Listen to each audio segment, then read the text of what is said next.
Hey guys, welcome back to the channel. It's awesome that you're tuning in. So in this video we are going to take a close look at the emulation on the Steam Deck once again.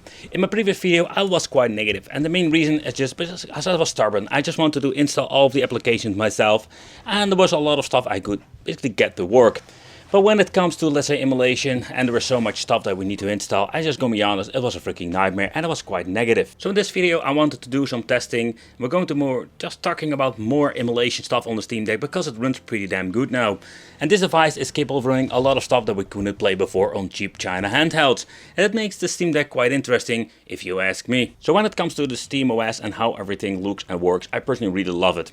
But the thing is, there are some downsides to it. Adding stuff to the non-Steam list is going to be a nightmare. So the first thing that we basically need to do is powering up from the SteamOS or the gaming mode and going back to the desktop mode. Like in my previous video, I need to install all the emulators separately from the Discovery Store, and that is the thing that we're going to do first. So basically this is not as different than like in my first video, but the thing that we need to do is go to Applications, Games, Emulator, and we're going to install them. But when we have installed them, I recommend you just updating them to the latest version, and when you've done that, basically also open them. So that's the thing that you need to take consideration. Besides the Try emulator, that is something like a different way, but I'll explain to you later. Also, a good friend from the Retro Game Corp did a completely tutorial how everything works, but I just want to give you a quick explanation how the process works in general. The next thing that we need to do is going through the browser. In this case it's Mozilla. Open it up and we're going to the website that we're going to need to download the files that's necessary to getting it on the system itself. But let's go to the capture card so I can show you what I mean. Okay, this is the website that we need to visit for getting all of the files, and also they did a written guide how you need to set it all up. It explains itself fairly well, like what you need to do and what it will bring to the table. So basically all the mumbo jumbo I had in the beginning, it will be going away simply by the 5-step guide. I can still remember like Retro Game Corp did a video, and it was with his video the step, so he changed some things out. But the next thing that we need to do is going to the download your installer. You can get yourself the SD card edition or the internal storage. Take consideration which option you choose. I go for the SD card, and we'll put every single file on the SD card, and there we're going to configure everything. Okay, so next up I need to point out the EmuDeck software. You need to download this separately. If you have some problems finding it on the website, you can always use Google itself, and you will basically need the file to get everything in your SteamOS or gaming mode. Okay, so over here we're going to get two files. So I already shown you, like, I'm going to use the EmuDeck SD function simply because I just want to use the SD card. But the question remains, do you have installed it and have you been formatting it? That is something, the first thing that you need to do, of course. So when you have done that, then you can basically use the application over here. And when you have done that, everything has been set up. Okay, so when everything has been set up, in my case on the SD card, we're not going to get the new folder. That's something that I basically added myself. But what you're going to get is the BIOS, the ROMs and the tools. So with the ROM files here, you can slap in all of your files of basically the, let's say, the games that you want to add. This is like super easy. And what I love about it, you don't need to have like all the hassle walking through all the emulators trying to basically set everything up. And when done, you basically open up the Steam ROM manager.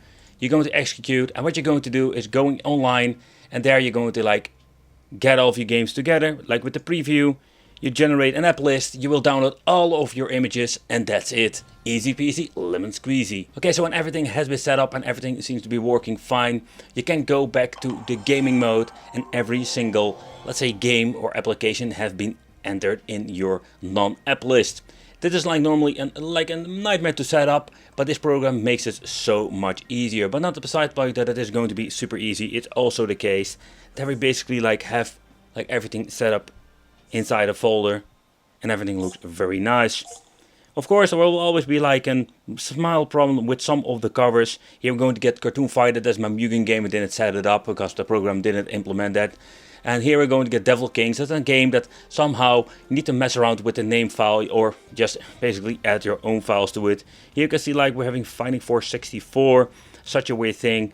Doesn't recognize it, but there are like the minor thing. Or we're going to get double because it noticed like two files in it. You can always like basically remove one of these. For example, if you're going to remove one of those, you can go to Manage. You can remove it from the Steam list and basically clean it up a little bit. That's something you just need to do for yourself and make just basically everything nice. And what you can do is like click on the game and you can just play it and automatically boot up the emulator, and all the settings have been preset for you. But let's do some gameplay and let's do some testing because everything works very well now. Okay, before we go to play a game, by the way, it's like Emulation Station also have been implemented in the launcher already. You don't need to like download it separately, and this is basically freaking awesome. So here you can just scroll through your games in a different way. If you don't have to have like all the big decals, all of your big collection is going to be in here.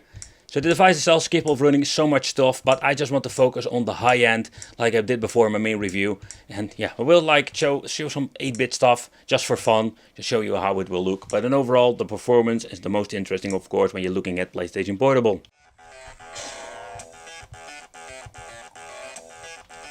Okay, so let's first start with some freaking Doom, old school style.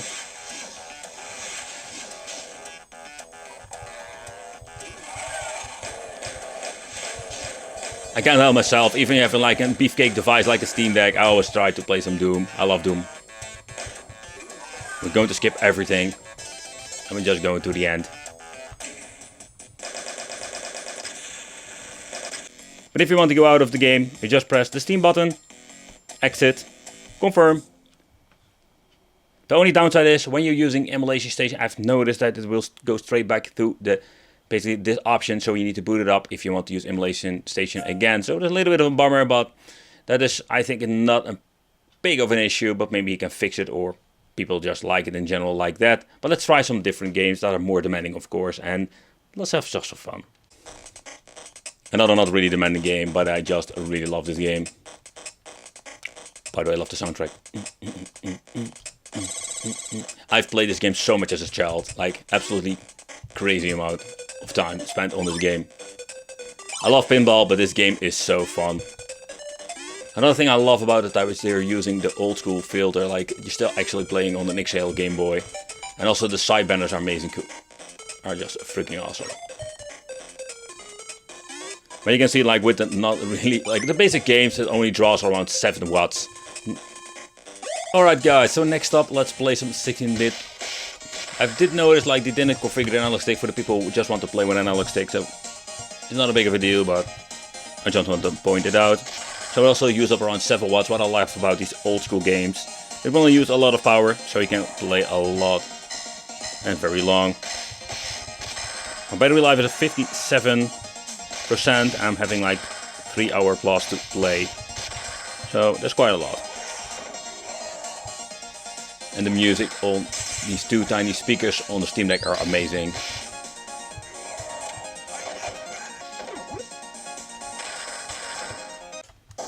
Alright, so let's play some Sega 32X. Such a weird game, to be honest. But not a really bad game.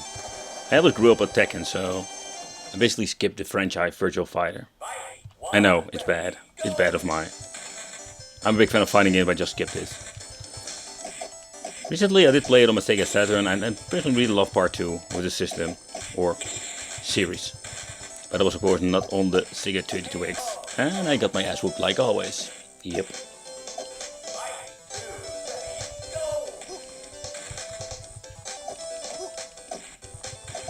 Yeah, just punch me in the face, whatever. Ooh, did you see that move? Kwaja! Big bitches. Here you can see like it goes to 8 watts again. Nothing really special.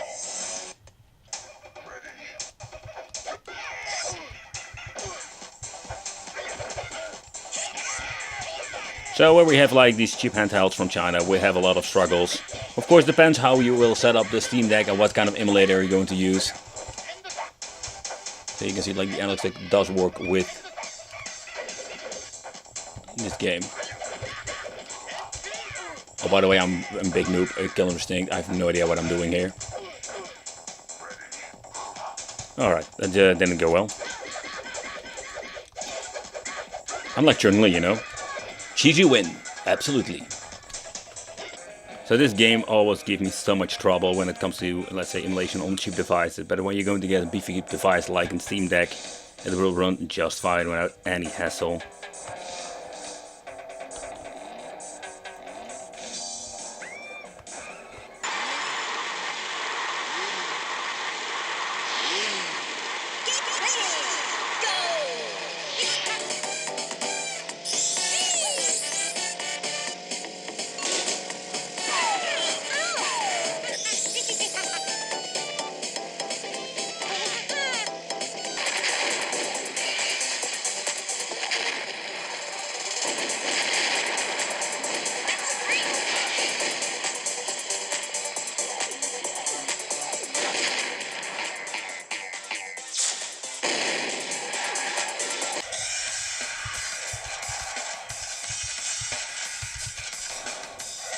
Okay, so next up, system like Sega Saturn.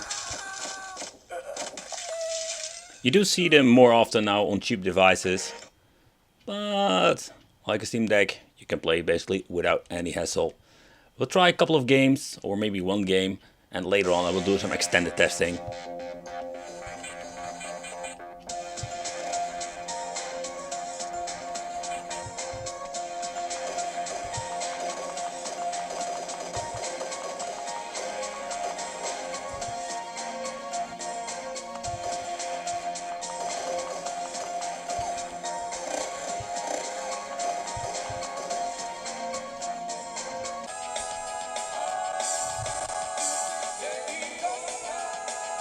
And I just wanted to see how this runs.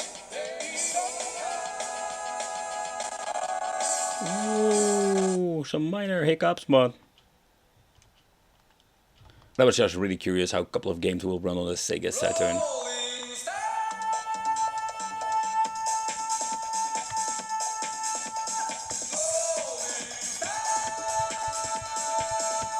But somehow I do miss some audio effects on this. It's a little bit of a bummer if you ask me. And of course crashing like always. I really suck at this game. I did play the Dreamcast version and I think that game is, let's say, more fun. Because I can actually play it. So let's try another one.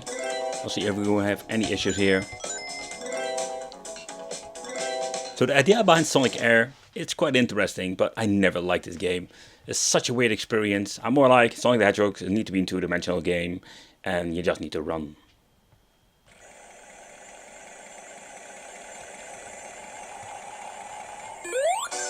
Okay, so we need to use the D-pad.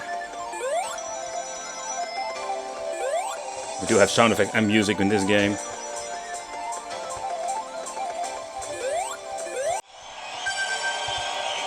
Alright, so next up, let's try some PlayStation Portable.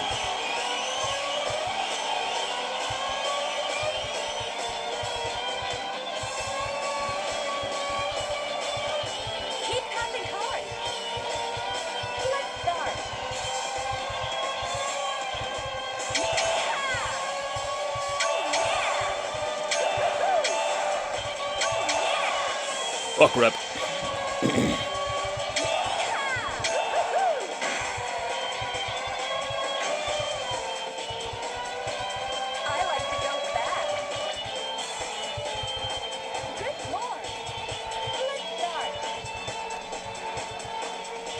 Will be chosen. I'm not afraid anymore. Battle 1.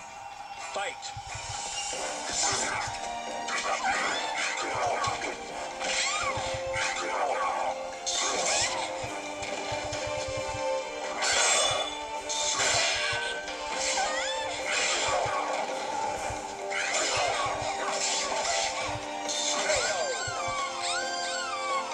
You're not afraid of more. Battle 2. You should have. Fight. You can fly, fly like a little angel. Okay, so basically this is the first game that I ever bought for my PlayStation Portable, fired up. It reminds me so much as, like, I think the game was Twist on Metal, yeah. So another game I played a lot on the PlayStation 1. So this game is such a fun memory to play.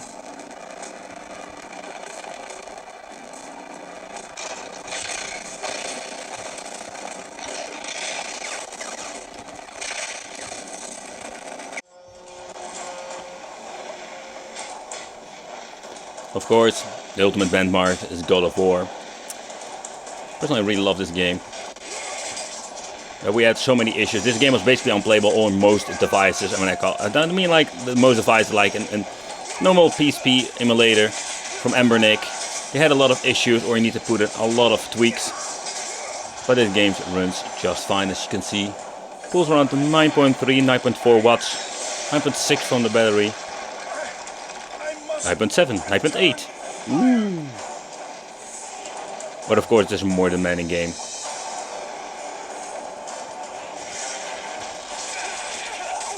Slice and dice, that is what the Code of War is about. Slice and dice, Whip everybody who is naughty. Woo.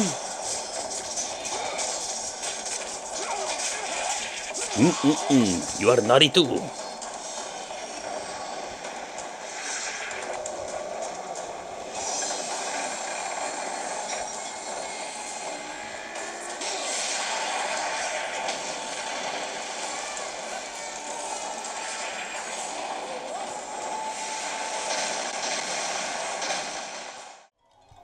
But I think when you're looking at the Steam Deck, I think the most exciting thing is that we can actually play some PlayStation 2 games. A lot of devices don't even have this option, or you need to have like a very expensive phone or handheld that has the options too. And with a device like this, we finally have the options to do that. And when it comes to emulation performance, it's pretty damn good. What are you looking at, fuzzhead? You're talking to me, fuzzhead? Well, look at your own face. You look like a fuzzhead.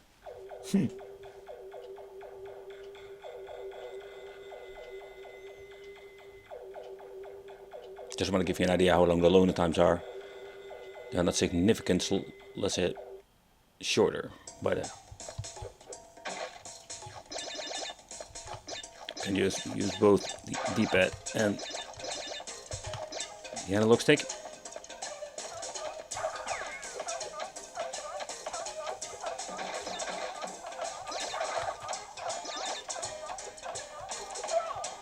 I messed up.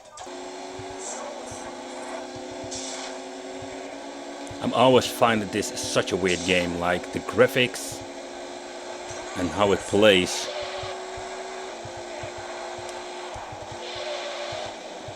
I'm always getting the feeling I'm in automatic drifting mode or something like that. And not particularly I hate this game or something, but I never played it that much. I can appreciate it, like of the way how it looks, how unique it is.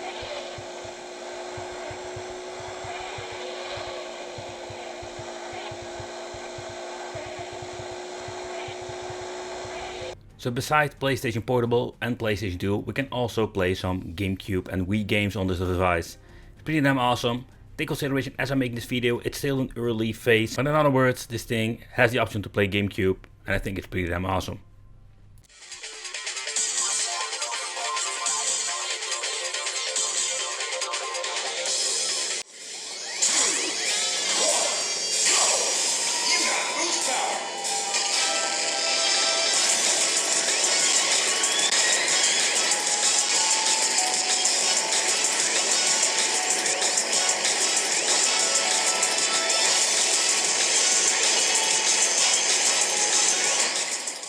Games, and when you're going to be upscaling this and playing this on a Steam Deck, it is such an amazing experience.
Okay, when you're looking at the performance of the Sega Dreamcast, it's going to be like an amazing experience on the Steam Deck. So I think Sega Dreamcast, if you're a big fan of it and you want to bring the games with you, this is one of the ways you can do it nowadays. And in the future, the emulation will even improve because of the stability of the emulators on the software that is running on the Steam Deck. And for me, basically, this is the end game when it comes to testing stuff on the Steam Deck. And there's also a little bit of a thank you to Retro Game Corps. I love his channel, I love his videos, and what I understand of his videos, like Xbox Classic and let's say PlayStation 3 is not very capable running on the Steam Deck, so for me it doesn't have any point for checking it out. So I would say, like, if you want to see more about that, recommend like checking his video about his emulation and stuff and his experience. The Steam Deck has so much more to offer than your typical Embernic product, but of course you're paying like 4 times the price like the RG 350 or more 5 or 6 times. But it depends a little bit, what are you searching for? Are you searching for an emulation piece for PlayStation 2? Yeah, then you need to have like this beefcake of a device for bringing the PlayStation 2 games with you. But as I'm making this video, this thing has so many problems when it comes to the software, and there needs to be like a lot of people getting this in hand, developers, people in the community that can make this thing absolutely amazing. For example, with Bottleshera, I already mentioned before.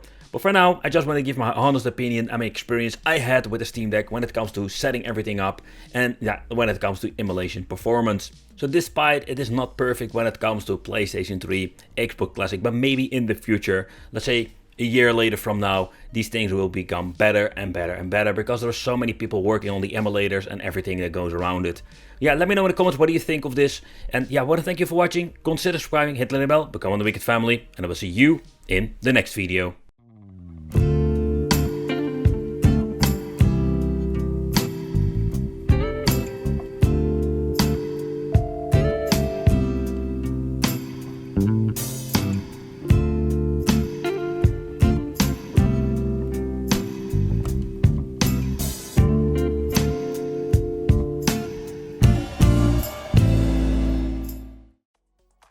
But if you want to go old school with PlayStation 1, that is of course possible with the Steam Deck.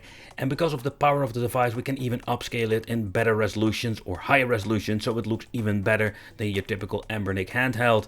And I think if you love PlayStation, just like I do, I think this is such a cool experience, and it will give you a little bit extra, especially when you're looking at the way how it looks and more like the graphical. And when it's upscaled on this tiny display, it looks amazing.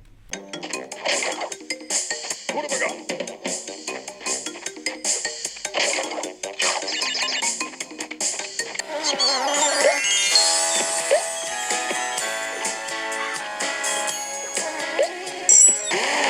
Second place. Fine play.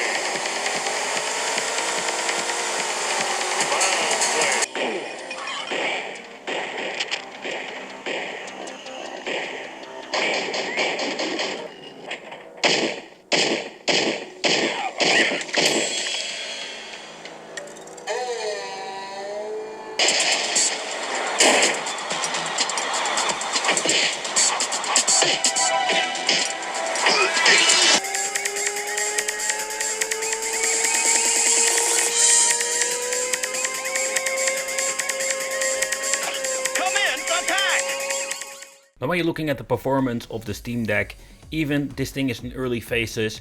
We need to be happy with people in the community like EmuDeck making pieces of software and guys like Retro Game Corp making extra extended tutorials to explain to you how everything works. I think the EmuDeck will be like pushing this thing to the next level when it comes to emulation, because I think a lot of people were waiting for the Steam Deck for emulation, besides that they can play your typical Steam games. And if you think about it, emulation is going to be even better and better as we progress into the future. And that's going to be quite exciting if you ask me. If you want to have a full tutorial how to set everything up if you're having your own Steam Deck, I would recommend checking Retro Game Corp channel if my video didn't give you every information you need. He made a great tutorial explaining every single detail you need to do from start to basically finish. And again, a great channel, and he made an amazing tutorial. Okay guys, so when it comes to the EmuDeck software, it's absolutely amazing. Super easy to use, to set up everything. Like, this is such a big improvement. I don't have all the issues that I had before, and everything works like a charm. Take consideration, everything is just brand new as I'm making this video. So basically, like, also with the compatibility with some games, the emulators, the programs, they will get better from this point.